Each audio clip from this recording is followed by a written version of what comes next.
আমার চ্যানেলে সবাইকে স্বাগত। আজকে আমি 12 নামতা সহজে তোমরা কিভাবে শিখবে সেইটা কিন্তু আমি তোমাদের এই ভিডিওটায় দেখাবো।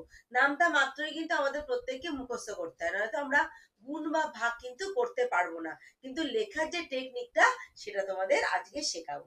ঠিক আছে, চলো। আচ্ছা, প্রথমে কি করব, আমরা জোড় সংখ্যা জানি, তাহলে আগে জোড় সংখ্যা 2 থেকে পরপর জোড় সংখ্যাগুলো লিখে নেব। 2, 4, 6, 8, তারপরে 10।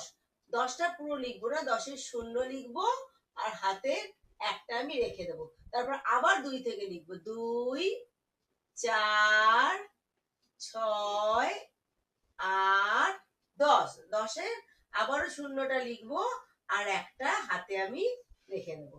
ঠিক আছে, এবার আমি 1, 2, 3, 4 পরপর সংখ্যাগুলো লিখে নেবো। 1, 2, 3, 4, এবার 5 হওয়ার কথা, কিন্তু আমি 5 লিখবো না, কারণ হাতের একটা আছে। 5 আর একটা যোগ করব, হয়ে গেল 6।